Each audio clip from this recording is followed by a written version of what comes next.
Peoples party ने हमेशा कोशिश ये की है कि तासुब की सियासत को हम लोग जो है वो फ़रोग ना दें। और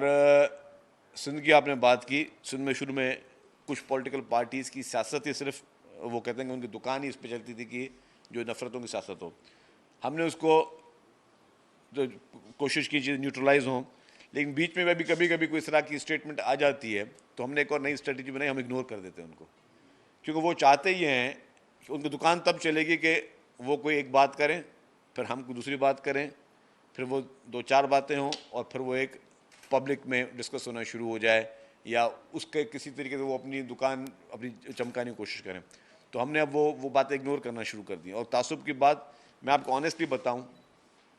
कि ग्राउंड लेवल पे कोई तासुब नहीं है, कि आपने खुद विटनेस किया, ग्राउंड लेवल पे किसी किस्म का कोई तासुब नहीं होगा। जहाँ पे कोई भी गया होगा सब ने उसको इज्जत मिली होगी। कोई मुझे नहीं पता कि मेरे दफ्तर में कौन सी ज़ुबान बोलने वाला कौन है। मैंने कभी किसी से अपने किसी स्टाफ से नहीं पूछा कि तुम्हारा डोमिसाइल कहाँ से है, तुम कहाँ से हो, क्या बात कर। तो ये तासुब जो है ना, वो सिर्फ चंद लोग जहनों में डालते हैं, चाहे वो मजहबी तासुब हो या वो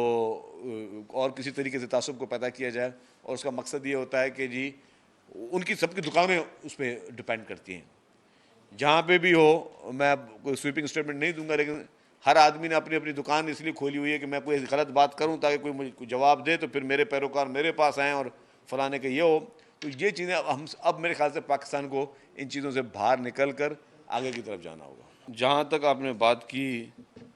एमक्यूम की, तो एमक्यूम की तो मैं क्लियर कर दूँ कि जी जो उनके शुरू में मुतालबे होते थे, अगर ये थे कि जी बलदियाती इदारे जो है ज़्यादा मुस्तक़िम, तो बलदियाती इदारों जो हैं वो पावर में हैं और बलदियाती इदारों को पावर दिया गया। अब एमक्यूम ने इस बलदियाती इलेक्शन में ख़ुद बायकॉट किया, तो वो मैं किसी को ज़बरदस्ती तो इलेक्शन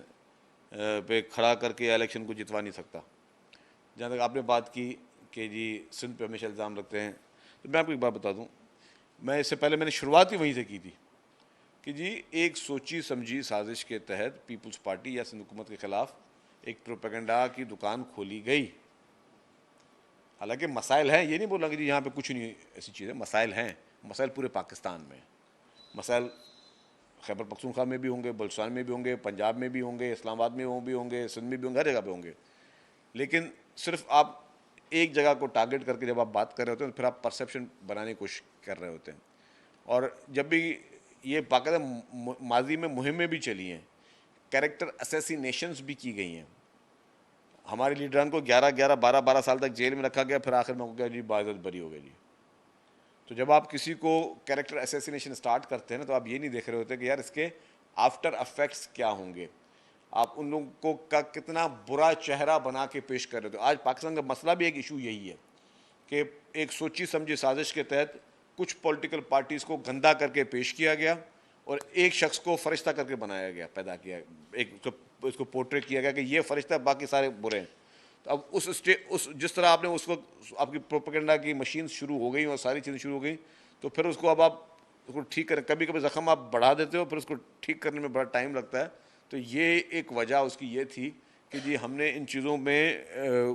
सोची समझी एक प्लानिंग के तहत कुछ लोगों को हमने बुरा करके पेश करने की कोशिश की, जिसकी वजह से फिर आप वो परसेप्शन की बात होती है। हकीकी तौर पर मैं ये कह सकता हूँ कि काफ़ी हमारे अल्हम्दुलिल्लाह हमारे पास बेहतरी है, हमारे पास लोगों की सैलरीज बढ़ाई गई हैं, एम्प्लॉयज़ को फैसिलिटीज़ हैं, बेस्ट से बेस्ट इंसान के लिए जो इलाज हो सकता है वो सबको फ्री में दिया जा रहा है। ये सारी चीज़ें वही होती हैं कि लोग फिर गलत काम की तरफ ना आएँ और बेहतर की तरफ चलें।